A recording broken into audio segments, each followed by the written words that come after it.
I hadn't even like really had time to process or reflect on the trip to Gaza until, we were like walking down the stairs of our house, and my daughter, she's 6, basically said, am I going to see you again? Like, and I was like, that's when it like all hit. And I was like, and then, Did you hear her say that too? My daughter asked me, she was not a fan of us going. She's very intelligent and she knew what's going on. And she said on one drive, like a week before we left, she's like, what happens if I become an orphan? Whoa. Your 6-year-old daughter said that. Yeah. How does it feel like when she says that to you guys? I mean, my heart broke, but that's one of the major things that, I mean, Samir and I will both tell you that our lives completely changed after Gaza, after going to Gaza. Yeah, this time. Before we went to the West Bank, yeah. So just to touch on your question a little bit, that was like an organized medical mission. Yeah. Patients were lined up. There was an actual existing healthcare infrastructure. There were records. There were drugs. There were, it's So the obviously third world. organized, Yeah. the medicines were there. It's a third world country still, obviously. It's an occupied territory. But having said that, there was a healthcare infrastructure. There was no healthcare infrastructure. All healthcare infrastructure has been destroyed in Gaza currently. So we were expecting to not have any medications, any gas, anything, any supplies. So we went in when actually Rafah was still open. So we were able to bring in as much as we wanted. And so that was as much as was allowed. And we brought in literally 80 suitcases of stuff amongst 5 physicians. And we were just like drugs and intubation supply, anything that we could think of that but we would need, assuming that we had nothing there. And so when we entered the medical infrastructure for the hospital, it's like, I mean, the ED was insane. There's people running around screaming. I mean, medical students and volunteers are acting as physicians. And the entire community set up. People are living stepped up. in tents in the hospital. Like a space like this has, 2 families, 10 people, like in this space living.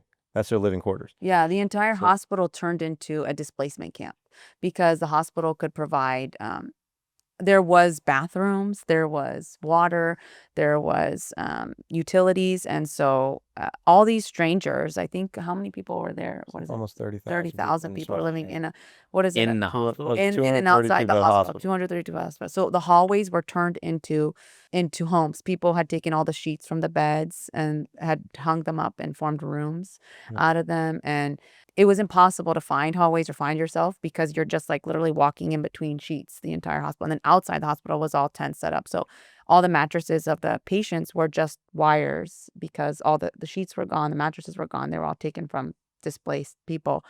And what hit me immediately, so that's a huge difference. It's obviously it's a war zone and it's a displacement refugee center at this point. And was the fact that these are all strangers. And then like you think of like the threat of the tornado like anywhere in this country, and like everyone's at Costco stealing toilet paper from each other and going crazy. And like the size of Gaza is like, I think like LA County or something like that. It's not that big, but it's all of LA County. It's not people who know each other, and they're living peacefully side by side in these tents and sharing these bathrooms, 30,000 people, like 3 bathrooms. And there was order. It was clean for as much of war zone could be. Like that is what really surprised all of us immediately. Was, I think Samir touched, there was a sense of ease and serenity there amongst insanity that was just such a dichotomy. It was very hard to describe. And then the children running around who had learned all of these little alleyways and makeshift hallways, and they would take us, we're like, okay, where's the ICU? And then like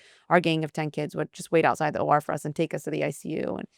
And so yeah, to talk about my daughter asking me if she'd be an orphan, after Gaza, when I was there, I'm the mom who's like always on my Nest camera in the OR and during my ICU shift, like checking on my kids. I didn't think of them barely once until like my mother-in-law texted me, was like, hey, you're out of breast milk. Like, do you want to do formula? Because I know you're not really for formula.